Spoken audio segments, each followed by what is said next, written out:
नमस्कार, नेशनल दस्तक में आपका स्वागत है और मैं हूं कीर्ति तोमर। और आज हम बात करेंगे देश में धड़ल्ले से हो रहे जातिवाद की।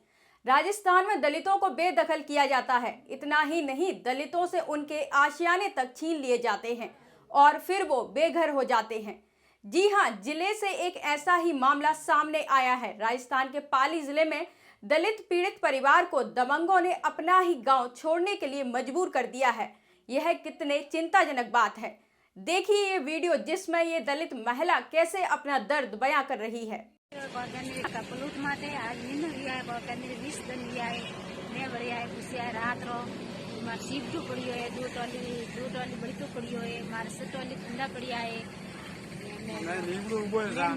मोटो मारा सारे साल कब्जो ऐसा रात में घुसिया गाय पैसे मेरे रोटी कान होना भाई तो मैं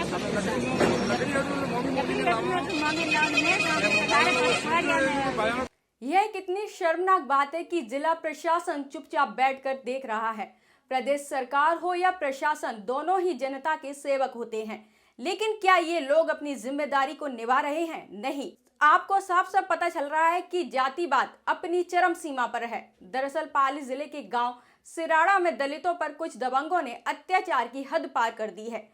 यहां दलित परिवारों की जमीन पर ठाकुरों ने बाहुबली लोगों को कब्जा करा के बैठाया है, जिसकी पीड़ित परिवार ने कई बार शिकायत की, लेकिन लापरवाह प्रशासन ने मामले में अभी तक कोई एक्शन नहीं लिया है। वहीं दूसरी तरफ पीड़ित परिवार ने आखिरी में मजबूर होकर अपने ही गांव को छोड़ने का फैसला लिया है।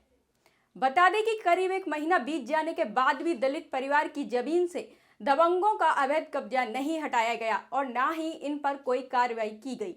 क्या ये जातिवाद नहीं है तो क्या है? यहाँ इन गुंडों की दबंगई खुलेआम चल रही है। अगर इन पर कोई एक्शन नहीं लिया जा रहा तो हो सकता है इसमें कोई सरकारी कर्मचारी भी शामिल हो, क्योंकि बिना किसी अधिकारी की मदद के बिना जमीन पर अवैध कब्जा कर लेना या फिर कोई कार्रवाई ना होना, इससे तो यही लगेगा। लेकिन बात यहाँ हक की है। मैं सभी दलित पिछड़े आदिवासियों से यही कहना चाहूंगी कि अपने हक की लड़ाई को अब आपको ही लड़ना पड़ेगा और इन दबंगों के खिलाफ आवाज को बुलंद कीजिए। आगे आइए और अपने ऊपर हो रहे अत्याचारों को रोक दीजिए, ताकि ये जातिवाद खत्म हो जाए और सभी को उनके समान अधिकार मिल सके। वहीं आंख बंद करके बैठा प्रशासन और उसकी नाक के नीचे दलितों को बेदखल कर दिया जाता है। ऐसा कब तक चलता रहेगा? मेरी प्रशासन से अपील है कि खुलेआम घूम रहे दबंगों पर कार्रवाई की जाए और पीड़ित परिवार को उनकी जमीन वापस दिलवाई जाए। ये दलित परिवार का हक है। मेरी आप सबसे यही गुजारिश है कि आप भी इस पीड़ित परिवार की आवाज बनिए और अपनी राय हमें कमेंट बॉक्स में भेजिए। तो वहीं दूसरी खबर महाराष्ट्र से है, जहां पूरी कीमत देने के लिए तैयार होने पर भी अनुसूचित जाति का व्यक्ति शहर के अपार्टमेंट में घर नहीं खरीद पाया, क्योंकि वो दलित समाज से आता है। वहीं प्रधानमंत्री मोदी भारत को महान बनाने की बात करते हैं। ये कैसी महानता होगी जहां समानता ही नहीं है बल्कि जातिवाद है। इससे पहले भी हम आपको जातिवाद की खबर दिखा चुके हैं, लेकिन एक ऐसा ही मामला महाराष्ट्र से सामने आया है, जहां दलितों को उनकी जाति के आधार पर जज किया जाता है और उनके हकों को छीन लिया जाता है।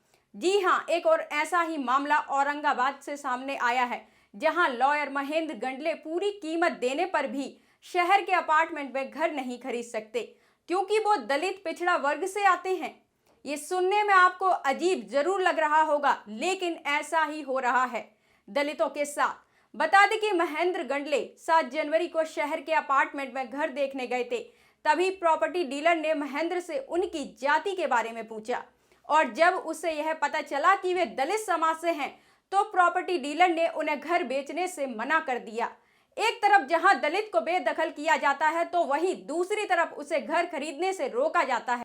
फिलहाल इस मामले में औरंगाबाद के चिकल थाना पुलिस स्टेशन में आरोपियों के खिलाफ एफआईआर दर्ज कर दी गई है। आपको इस मामले पर क्या राय है, हमें जरूर बताइएगा कमेंट करके। देखते रहिए नेशनल दस्तक। नेशनल दस्तक की आपसे गुजारिश है कि अगर इसको बचाना चाहते हैं तो नेशनल दस्तक को सब्सक्राइब करने के लिए रेड कलर के सब्सक्राइब बटन को दबाएं, फिर बेल आइकन की घंटी दबाएं। नेशनल दस्तक को बचाने के लिए बहुत जरूरी है कि हर खबर को शेयर करें, लाइक करें, कमेंट जरूर करें।